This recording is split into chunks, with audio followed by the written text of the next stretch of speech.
Hello everyone, welcome to our channel. मैं हूं ऐश्वर्या। तो आज मैं आप लोगों के साथ शेयर करने वाली हूं अपने नॉर्मल डिलीवरी के वो लक्षण जो कि मुझे अपने प्रेगनेंसी में देखने को मिले थे। सबसे पहले अगर आपके साथ वो सारे लक्षण अनुभव हो रहे हैं तो हो सकता है कि आपकी जो डिलीवरी है वो नॉर्मल हो। तो सबसे पहला अगर नॉर्मल डिलीवरी में कुछ चाहिए तो वो है कि आपके बेबी का जो हेड है वो डाउन पोजीशन में होना चाहिए। यानी बेबी अपना इस पोजीशन में होना काफ़ी ज़्यादा ज़रूरी है, हेड डाउन के पोजीशन में। अगर हेड अप रहा यानी कि सर ऊपर की ओर रहा तो नॉर्मल डिलीवरी जो है वो कहीं ना कहीं मुश्किल है आपकी होनी। तो अगर हेड डाउन है इसका मतलब ये है कि आपकी डिलीवरी जो है वो नॉर्मल डिलीवरी का एक स्टेप जो है वो चढ़ चुकी है। अब नेक्स्ट है, जैसे ही हेड डाउन पोजीशन में आएगी कई सिम्टम्स आपको देखने शुरू हो जाएंगे। जैसे कि हेड डाउन पोजीशन में आया, उसके हो सकता है कि जब आपका 9वां महीना शुरू हुआ, 9वां महीना शुरू हो के 5 दिन 10 दिन बीत रहे हैं और आपको ये सारे सिम्टम्स महसूस हो रहे हैं। जैसे कि कॉन्ट्रैक्शंस होना, दर्द होना, पेट के निचले सतह में दर्द होना। ये दर्द क्यों होता है? अब बेबी हेड डाउन हो गया है तो बेबी नीचे की तरफ खिसकेगा, बच्चेदानी का मुंह खोलने की कोशिश करेगा, बेबी की ड्रॉपिंग होगी जिसके कारण आपको पेल्विक एरिया में, प्राइवेट पार्ट एरिया में, कमर में, जांघों में दर्द महसूस होता है। ये कॉन्ट्रैक्शंस कुछ सेकंड्स के लिए होते हैं फिर चले जाते हैं। ये कुछ दिनों से आपको महसूस होना अगर शुरू हो रहा है तो ये नॉर्मल डिलीवरी का एक सिम्टम्स है। नॉर्मल डिलीवरी के लिए फिर से बहुत सारे सिम्टम्स, बहुत सारी महिलाओं में, अलग अलग महिलाओं में अलग अलग तरह के सिम्टम्स पाए जाते हैं। ज़रूरी नहीं है कि जो सिम्टम्स मुझे अनुभव हुए हैं वो आपको भी हों, लेकिन अधिकतर महिलाओं में ये सिम्टम्स जो है देखने को मिलते हैं। तो बहुत सारी महिलाओं को लूज़ मोशन भी शुरू हो जाता है जैसे ही डिलीवरी होने वाली होती है, नॉर्मल डिलीवरी होने वाली होती है। लूज़ मोशन उनको शुरू हो जाता है डिलीवरी के 1 वीक पहले से। मुझे भी ये दस्त की प्रॉब्लम शुरू हो गई थी। अगर ये दस्त बहुत ज़्यादा हो रहा है और बिल्कुल पानी की तरह हो रहा है फिर ये डेंजर हो सकता है, आपको डॉक्टर से कंसल्ट करना चाहिए।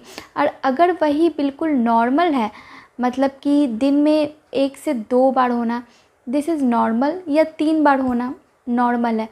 बिल्कुल वाटर नहीं होना चाहिए, मतलब ये कि बहुत ज़्यादा शरीर से पानी नहीं निकलना चाहिए, ये भी एक डेंजर सिम्टम्स है। दस्त अगर हो रहा है और आपको ऐसा लग रहा है कि आपके लिए वो समस्या बन सकती है, आपको कमज़ोरी महसूस हो रहा है, जो आप खा रही हैं या पी रही हैं बहुत ज़्यादा आपको दस्त हो रहा है तो फिर आप डॉक्टर से कंसल्ट करें। और अदरवाइज़ लूज़ मोशन है, एक नॉर्मल सा लूज़ मोशन है जिसमें कि दिन में 2 बारी हो रहा है, ज़्यादा से ज़्यादा 3 बारी हो जा रहा है, तो 2 बार हो रहा है तो फिर नॉर्मल है।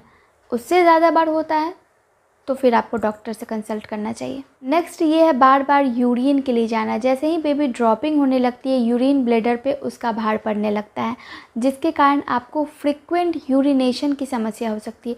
फ्रिक्वेंट यूरिनेशन यानी बार बार यूरिन के लिए जाना, ये भी नॉर्मल डिलीवरी का ये सिम्टम्स है जो कि बहुत सारी महिलाओं में फ्रिक्वेंट यूरिनेशन की प्रॉब्लम होती है। 9वां महीना शुरू होते ही डिलीवरी के दिन पास आने लगते हैं, 10 दिन बाकी हैं, 7 दिन बाकी हैं, तो क्या होगा, या फिर 2 दिन बाकी हैं, म्यूकस प्लग का निकलना। अब म्यूकस प्लग जब निकलता है तो क्या होता है कि म्यूकस प्लग के साथ आपको कुछ डिस्चार्जेस, ब्लीडिंग स्पॉटिंग टाइप के डिस्चार्जेस अनुभव होंगे।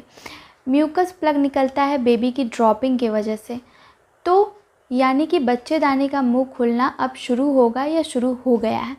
तो म्यूकस प्लग निकलना नॉर्मल डिलीवरी के एक सिम्टम्स हैं। वाटर बैग यानी कि पानी की थैली का फटना। पानी की थैली जब फटती है डिलीवरी 24 घंटे के अंदर होना ज़रूरी होता है, वो भी नॉर्मल डिलीवरी। पानी की थैली फटने के साथ आपको लेबर पेन भी हो गया है, यानी दर्द भी शुरू हो गया है, तो ये और भी अच्छी बात है, डिलीवरी जल्द होगी और नॉर्मल होने की संभावनाएं ज़्यादा हैं। इस तरीके से कुछ सिम्टम्स हैं जो कि अगर आपको अनुभव होते हैं, ये सिम्टम्स मुझे भी अनुभव हुए थे मेरे प्रेगनेंसी के दौरान, जो कि मैंने आप लोगों के साथ शेयर किया है। अगर ये सिम्टम्स आपको अनुभव हो रहे हैं, और भी कुछ सिम्टम्स है जो मुझे कमेंट बॉक्स में ज़रूर लिखें जिससे कि और भी महिलाओं को हेल्प हो जानने में। तो ये सिम्टम्स नॉर्मल डिलीवरी की ओर इशारा करती हैं और घबराने की बात नहीं है। नॉर्मल डिलीवरी के जो पेन होते हैं वो बहुत ज़्यादा कठिन नहीं होते हैं। ऐसा होता है कि आप सहन कर सकती हैं, इसलिए बिल्कुल भी टेंशन ना लें। आई होप कि आपको ये वीडियो पसंद आया हो। वीडियो पसंद आया तो वीडियो को लाइक, चैनल को सब्सक्राइब और कमेंट करते जाए। धन्यवाद।